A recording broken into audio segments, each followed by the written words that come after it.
the pace of change will never be as slow as it is today.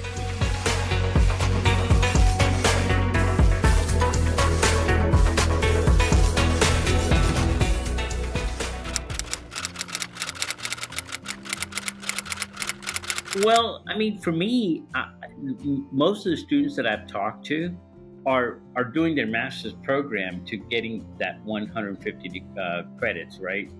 In that manner. I don't know. I've only come across only a few people that did the 150 but didn't do the master's. They did it, just to get the 150 to be able to get the licensure. So. I always look at things as an and. I never look at it as an or. You do this or you do that. I said, if you can do both, do both. I mean, do the master's degree if you want to do that. Absolutely. And it's about lifelong learning. It's about continual learning, upskilling, and you not stopping just because you got a CPA that you can stop. Hey, I don't have to study anymore. That's furthest from the truth, right? I mean, our profession is evolving every single day, and today it's evolving faster than ever it has. And it's we say what the pace of change will never be as slow as it is today, which means it's getting faster and faster and faster. So I like the and, meaning don't limit yourself from whether I should do a CPA or a MBA or a master's in taxation or whatnot. I said, if you can do both, do both. It just makes you more marketable. It just gives you more options to do things in the future, And one of the things that I think it's important, and I truly believe that CPA is that foundation that will allow people to do whatever they want to do. So I think if they can do both, I think they should do both. I think the 150, you have to go back in history, right?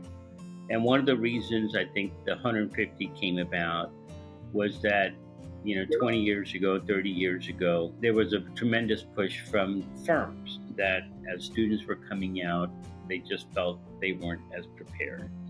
And I think the 150 came about as outcome of that.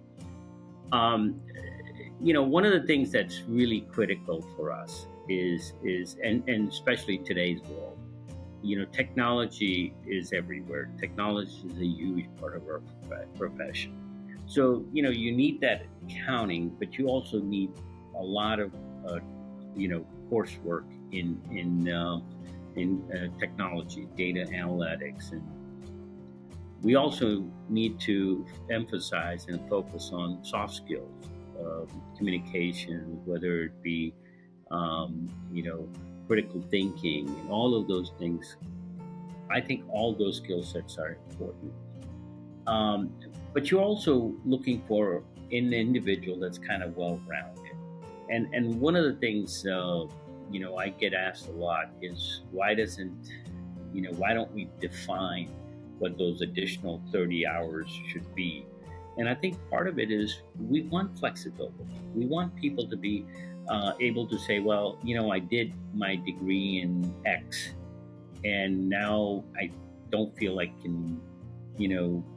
want to do that. I really want to go pursue accounting. Well, we wanted them to be able to shift their career path. So the more we define those additional 30 credit hours, I think that limits the opportunities for people.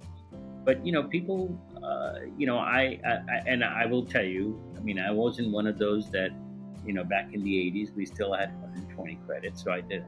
But even though I did the 120, got my CPA, for me it was continual learning.